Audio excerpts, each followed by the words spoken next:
Indonesia, 16 Oktober 2020. Jalanan sekarang semakin sepi. Pedagang pun mulai tidak tampak. Kini yang ada hanyalah keluh dan kesah. Hal ini sudah dibuktikan, di mana banyak masyarakat yang senang di rumah, namun terpaksa. Keadaan yang memaksa mereka untuk berpangku tangan dan merenungi nasibnya. Nasib yang membawa mereka entah kemana. Tak hanya itu, cerita sangat dirasa oleh para buruh. Kelayakan hidup mereka sangat dipertaruhkan. Para pekerja pun banyak yang menangis. Ketidakseimbangan menjadi wabah. Penolakan menjadi jalan utama. Kericuan bukanlah hal yang asing untuk terjadi. Lalu, manakah kesikapan pemerintah?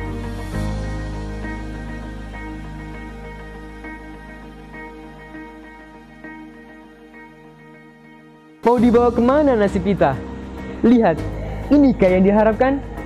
Jelas tidak. Memang COVID-19 adalah takdir yang tidak bisa kita pungkiri. Namun tak semestinya kita diam dan pasrah atas keadaan. Kini saatnya kita merubah dan memperbaiki. Kebijakan yang telah dicanangkan pemerintah mengenai upaya pemulihan ekonomi ini sudah dirasakan dampaknya hingga saat ini. Namun apakah sudah maksimal? Penerapan yang dilakukan oleh pemerintah memiliki kesenjangan sosial yang dialami oleh masyarakat, yang seharusnya ketika para pelaku UMKM terdampak merasakan bantuan ini, namun berjalannya kebijakan ini masih dirasa belum terjamah dengan baik dan belum merata. Realisasian pemerintah dalam upaya pemulihan ekonomi ini sudah bukan hal asing lagi untuk kita lihat. Kondisi yang begitu mengkhawatirkan sudah dirasakan oleh masyarakat mengenai penurunan ekonomi ini. Dalam 4 bulan seusai penetapan pemerintah mengenai strategi ini, namun masih belum banyak hasil yang terlihat. Menurunnya sektor perekonomian yang dialami oleh negara sangatlah drastis. Hal ini disebabkan karena pandemi global ini.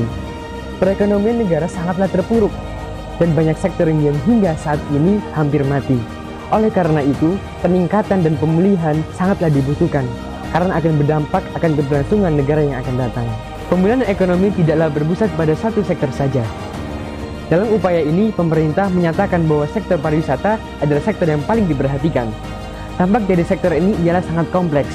Namun, apakah yang lain ditinggalkan begitu saja? Karena keberlangsungan sebuah negara membutuhkan kontribusi dari berbagai sektor. Kemudian, dengan adanya Omnibus Law yang sudah dicanangkan pemerintah, sudahlah sangat baik. Karena tujuan ini adalah untuk meningkatkan dan memulihkan ekonomi negara. Namun, ada beberapa pihak yang merasa Omnibus Law ini mendapati kesenjangan. Salah satunya pihak ini adalah buruh dan tenaga kerja.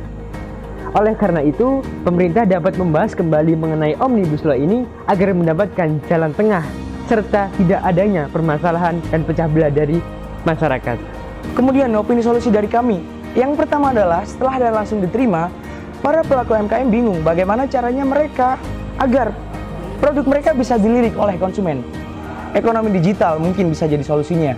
Dengan pemerintah memfasilitasi para pelaku UMKM untuk mengiklankan produknya di berbagai platform media sosial milik Kementerian Koperasi dan UMKM.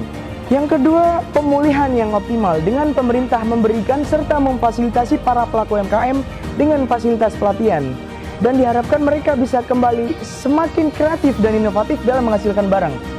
Diharapkan mereka bisa bersaing dengan industri yang lebih tinggi tingkatannya. Dengan demikian, perekonomian mereka bisa kembali normal yang bisa berdampak pada perekonomian nasional. Terpuruknya ekonomi negara sangat terasa hingga saat ini. Keberlangsungan sebuah negara benar-benar dilihat dari stabilnya ekonomi dari berbagai sektor. Yakinkah ekonomi akan kembali pulih jika pandemi sudah hilang? Oleh karena itu, demi memulihkan perekonomian negara, pemerintah dapat memproyeksikan sektor lama dengan berbagai ikonik budaya yang dapat dimunculkan, serta didukung dengan berbagai fasilitas dan pengelolaan yang memadai.